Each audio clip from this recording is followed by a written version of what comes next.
Le Grand Catéchisme de Luther, 1529, troisième partie, le Notre Père, la sixième demande, et ne nous induis pas en tentation. Nous avons suffisamment ouï dire, à présent, ce qu'il coûte de peine et de labeur pour obtenir tout ce que l'on demande et pour y persévérer, ce qui, néanmoins, ne va pas sans manquement et sans faux pas. De plus, bien que nous ayons reçu le pardon et une bonne conscience, et que nous soyons entièrement absous, la vie, cependant, est ainsi faite que quelqu'un qui est debout aujourd'hui, demain tombera. Aussi, maintenant que nous sommes justes et que nous avons une bonne conscience envers Dieu, il nous faut, de nouveau, demander qu'il ne nous laisse pas retomber et céder à la tentation. Or la tentation, ou, comme nos Saxons l'appellent de toute ancienneté, l'épreuve est triple, de la chair, du monde et du diable. En effet, nous habitons dans la chair et nous portons le vieil Adam à notre cou, qui s'agite et nous excite chaque jour à l'impudicité, à la paresse, à la gourmandise et à l'ivrognerie, à l'avarice et à la fraude, pour tomber et léser le prochain. Bref, éveille tout mauvais désir inhérent à notre nature et qui sont encore surexcités par la compagnie d'autres gens, par les exemples que nous entendons et voyons, et qui, souvent, blessent et allument un cœur encore innocent.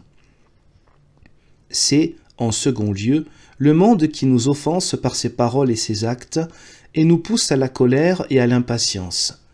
Bref, on y trouve que haine et envie, inimitié, violence et injustice, infidélité, vengeance, malédiction, invective, calomnie, ostentation et vanité par excès de parure, d'honneur, de gloire et de puissance, où nul ne veut être le plus petit, mais au contraire, siéger au haut bout de la table et être le plus en vue.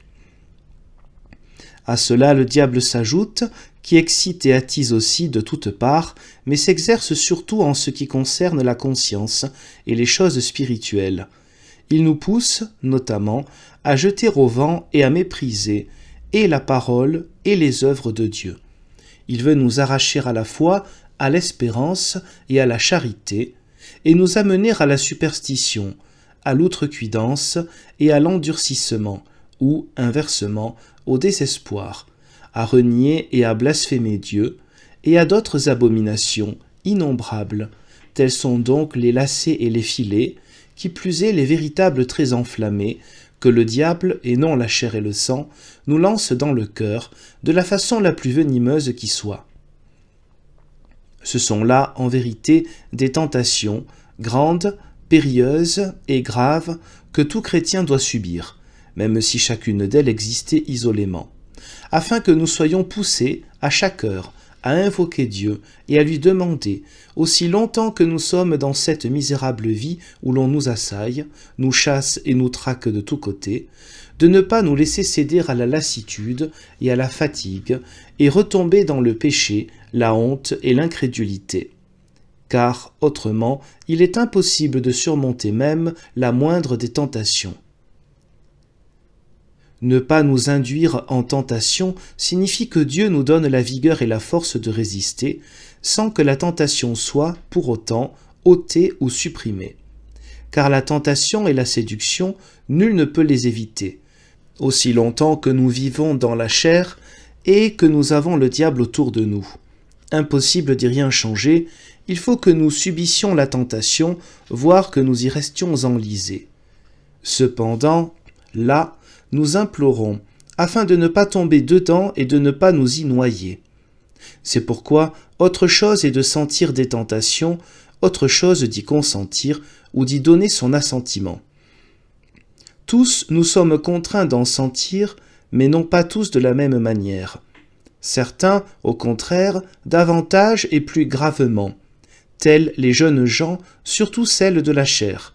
Ensuite, ceux qui sont devenus adultes et vieux, celles du monde. Mais les autres, qui se préoccupent de choses spirituelles, c'est-à-dire les chrétiens forts, celles du diable.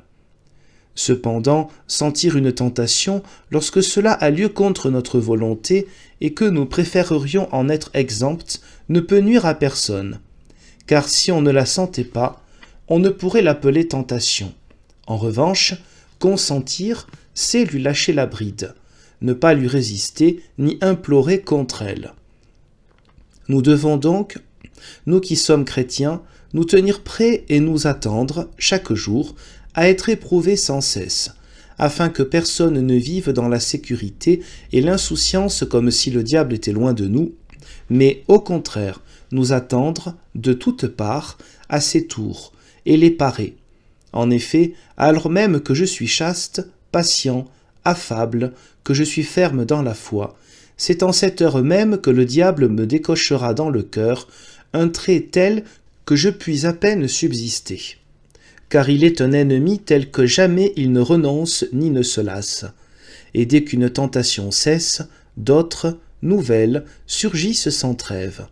C'est pourquoi il n'est aucun remède ni réconfort, si ce n'est d'accourir ici, de se saisir du Notre Père et de parler avec Dieu, en disant du fond du cœur « Père bien-aimé, tu m'as enjoint de prier, fais que je ne retombe pas par la tentation. » Tu verras qu'elle sera contrainte de renoncer et que pour finir, elle se déclarera vaincue.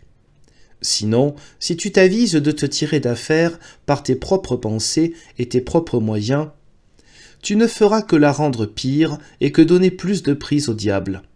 Car il a une tête de serpent. Quand celle-ci trouve une ouverture par où se faufiler, le corps entier s'y glisse à sa suite sans qu'on puisse l'arrêter. Mais la prière peut s'opposer à lui et le faire reculer.